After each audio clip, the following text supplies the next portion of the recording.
Hey, so I wanted to make a new video, kind of just discussing the build I've been playing. I've been getting a lot of questions on stream, and I figured I would just cover the basics of the build and talk about what how my build is different from a traditional necromancer that you see, and give you a showcase map to go with it as well. So we're doing a teeth necro with energy dump.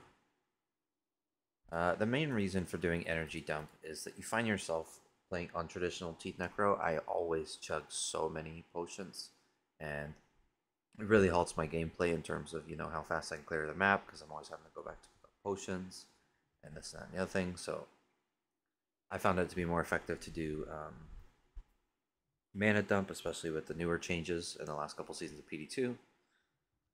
Especially with the bone armor change, now scaling off of energy. This only impacts your physical damage taken, as well as your, and as well as far as I'm concerned, it does not. Your bone armor doesn't work with your PDR. Your PDR only comes into effect after your bone armor has fallen. Correct me if I'm wrong. So you don't need a whole lot of PDR in this build. Obviously, I'm just getting my character set up, so my res isn't perfect, so it is a little shaky right now. Um, yeah, let's get into the gear choices I'm making and look at a couple different things. So obviously we're going to max teeth and all the synergies. Bone armor, bone spear, bone spirit. And then no curses. Summoning spells, we'll do one here, one blood golem. We'll get this down to 0 seconds with call to arms. I actually put too many points in here. I kind of troll a little bit. And then you're going to dump golem mastery. So why are we going to dump golem mastery? Because it's going to give you extra golems. Golem of choice is blood golems. We're using blood golems because they give you life gained on hit.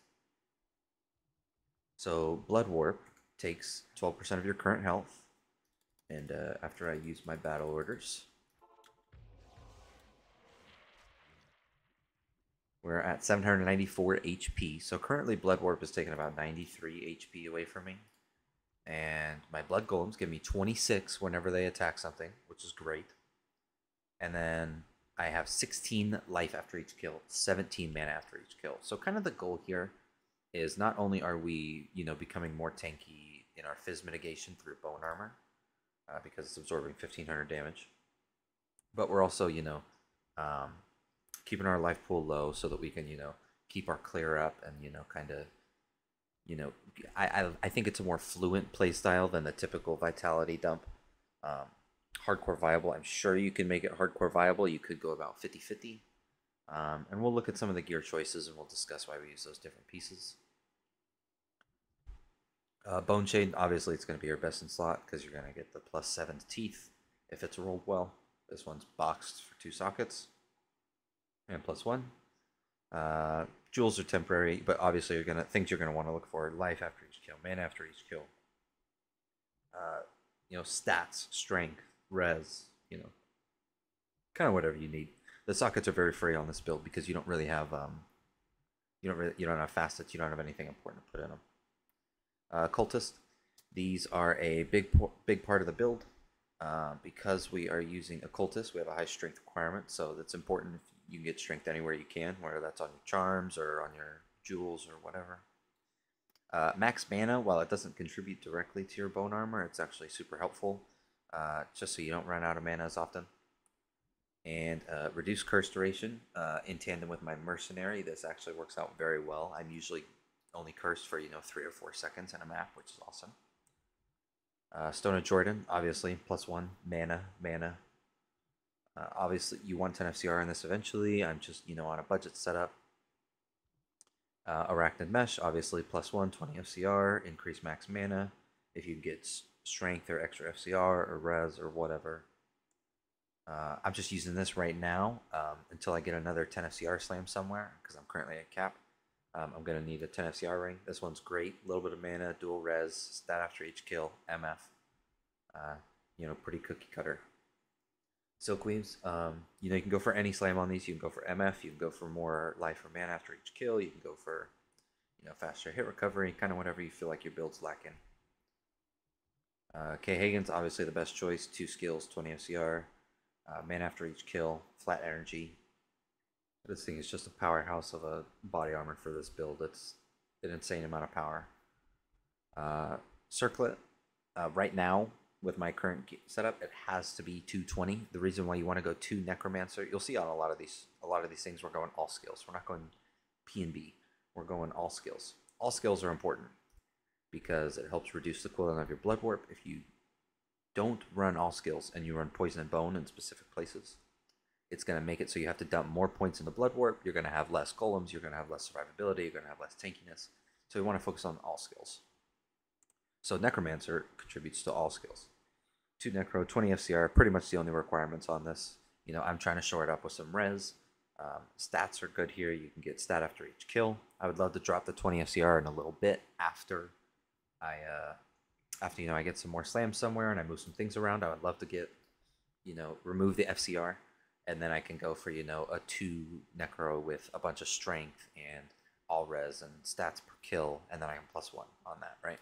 We're using the Cham because you don't really need anything in the sockets on this build. And the current setup, there's no real way to abuse the 2 half freeze duration, so might as well throw a Cham in there. Amulet, 3 poison and bone, 10 FCR. I mean, this is cookie cutter. This is as simple as it gets. You really want to have +3 on this. Ideally, you have 3 P&B, 10 FCR +1, but those are expensive. I don't even think they exist right now.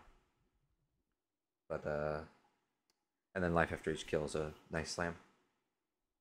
Bone Flame. This thing is amazing. 3 Necro. Again, we don't want PNB. We don't want, a 6 teeth head because, then you're losing out on the massive all res from this. You're losing out on the massive life after each kill. The life after each kill is massive for this build. On this alone, it's half of my life per kill. Super important. I really like Bone Flame. You can go with a 6 teeth head if that's what you want. You can shore up your res and all your stats after, your sustain. If you can shore it up, be my guest. Not my thing. I like Bone Flame. Classic CTA lidless on Switch. Torch, Annie. Stats on these don't really matter. Obviously, you want high res on both. High energy on both if you can. I like to run, mid on the vitality on both. So you can see 36, 57 balances out to about mid on both. And then obviously you want to juice for the skills wherever you can. Small Charm, you can put whatever you need here. I'm rocking res, and Gold Find, you can run res MF, res and faster hit recovery if you can even roll that. Kind of whatever you need. And then 4% magic charms. These are going to be the best thing you can do for your damage. The damage of these is insane. You can see one of them is like 200, 300 damage. And you really have so many plus skills from your gear. I'm at +25 without BO, so I'm at +26. Really, this is all you need. So yeah, let's go into the mercenary. The rest of her gear isn't really important. Just using anything to be able to shore up her res or get more FCR or whatever. Kyrus is great. Gives you a bunch of all res. Gives you CBF. Gives you FHR. Shaft stop and string is nice damage reduction as well. Mage Fist for the FCR, why not? She doesn't even need these. I don't know what to put here. I just threw these on. Why not? Plague is the big thing. Plague is absolutely huge, although the Poison Nova does nothing. The lower resist does nothing. The 17 cleansing aura when equipped, it's 50, I believe it's 56 or 57% curse duration reduction. And obviously the way that cleansing works, it halves the length of the curse every 2 seconds. So with this in tandem with my occultist, on average I'm cursed for maybe 3 or 4 seconds in a map. So nothing too crazy. The main reason why we run so much curse immunity on this build is because a lot of the maps that we run have succubus witches in them, and the succubus witches obviously are going to be a big problem for blood mana curse. The blood mana curse, I haven't really noticed it at all. Obviously it's been going off, but I haven't really seen it affect my clear speed or my survivability too much yet. I'd like to give credit to that for the low life pool and the how much curse reduction I have as well, right? But yeah, pretty standard Teeth Necro aside from stacking mana. You can see I put enough vitality to have about 800 HP. Once you're capped res, you really don't need more than, 800, 850 life if you want.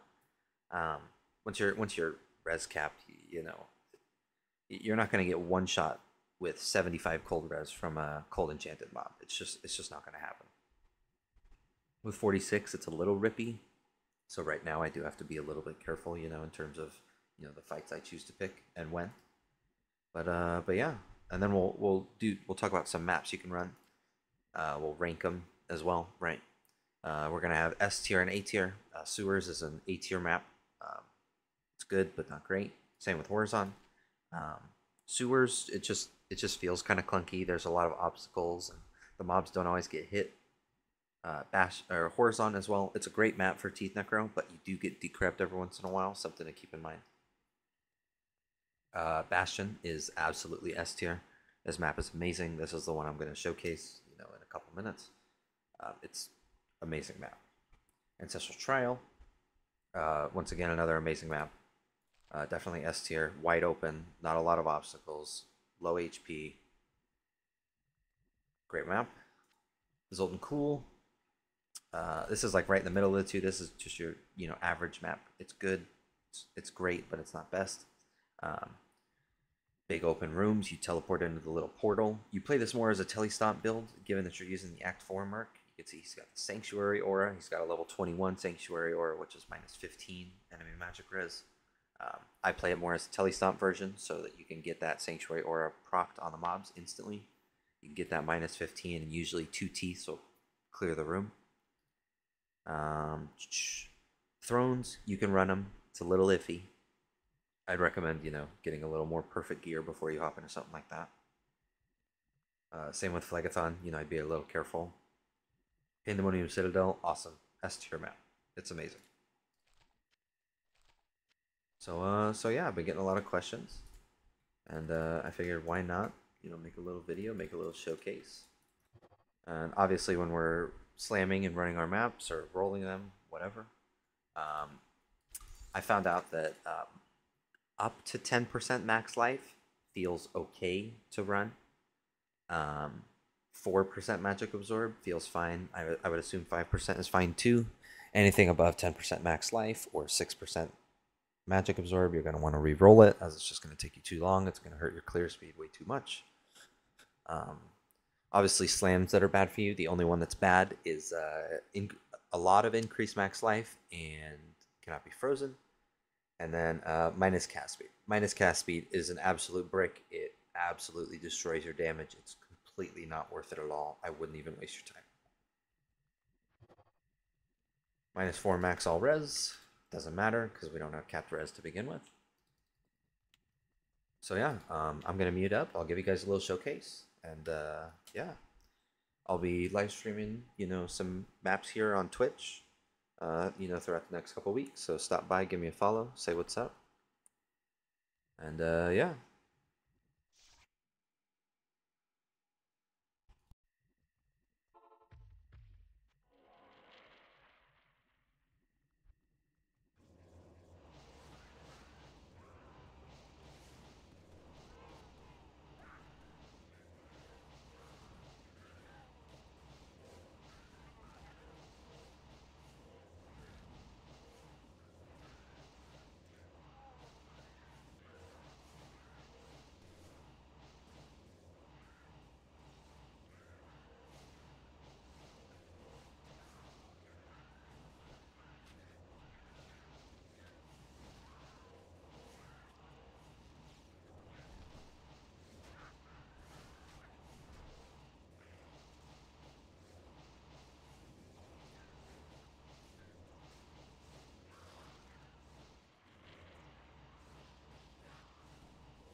So yeah, as you guys can see, it runs about a, sub 10 minutes.